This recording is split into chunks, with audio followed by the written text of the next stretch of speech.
Hi everybody, number 23, minute or two with Bob.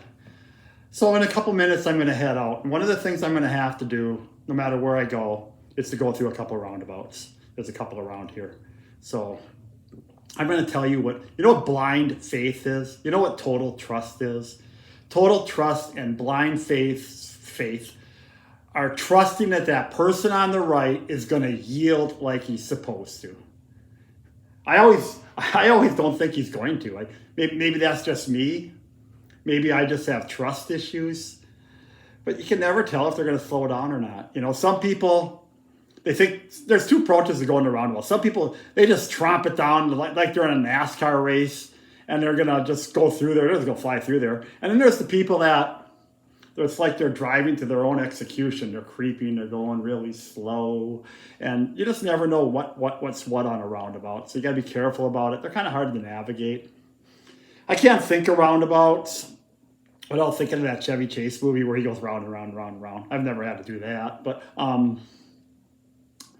yeah, I can complain about roundabouts. Probably a couple minutes, probably a whole video complaining about roundabouts. But I would just be talking in circles. You know what roundabouts mostly replace, though? They replace the four-way stop. I mean, there's still a few of them around, but there are nowhere near as many of them. The four-way stop was always an awkward thing. You'd pull up, there might be a car at every stop, and nobody knows when to go.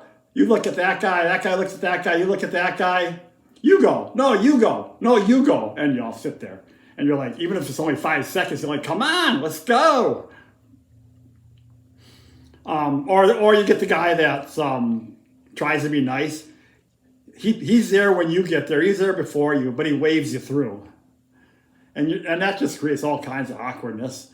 I'm like, just follow the rules. We'd all be in a better state if you just follow the rules. Don't be nice. Just follow the rules. And then, of course, there's this thing where you both get there at the same time. Now you have no idea who's supposed to go. So I think they should just have a universal rule. Biggest car goes, boom, done, rule. Probably the best thing to go to if you have to stop is a stoplight. But then again, you got yellow lights. Do you go? Do you speed up? Do you slow down? Do you stop?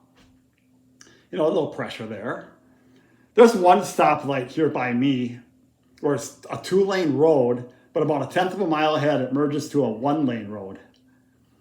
So if you're ever first in line at that stoplight and you're in the left-hand lane, and you got 3 or 4 cars behind you, invariably the car that's in towards the back will pull out and he'll pull up even with you in the right lane.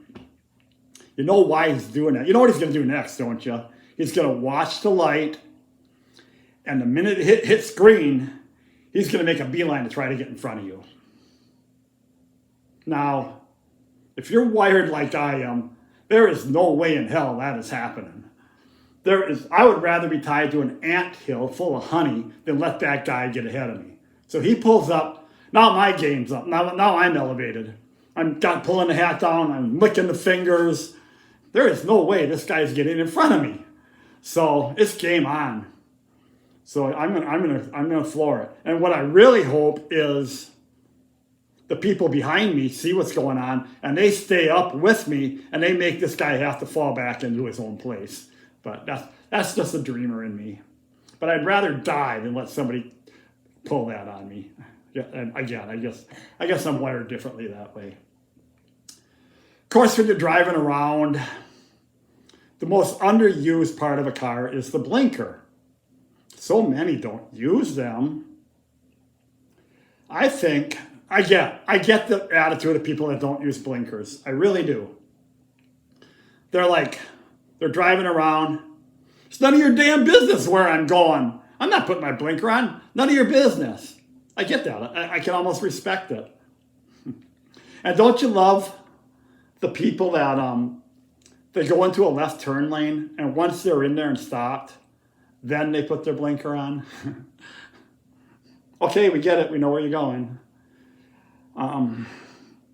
You could probably do a whole video on parking lots and parking too, but I'm just going to do a quick comment about parallel parking. I think parallel parking is a gift from Satan or Beelzebub or whoever. Parallel parking is the worst. I don't do it. I would rather drive a mile up the road to find a parking spot, park my car up there, turn around, and walk in a blizzard a mile rather than try to parallel park. I just won't do that. So, yeah, but at my age, I don't go out very often. I'm not driving around very often at all. My biggest complaint about traffic is internet traffic slowing me down. I'm on my iPad way more than I'm in my car. So, just a few silly thoughts about driving around and being out and about. Sorry to drive you crazy. Take care, everybody.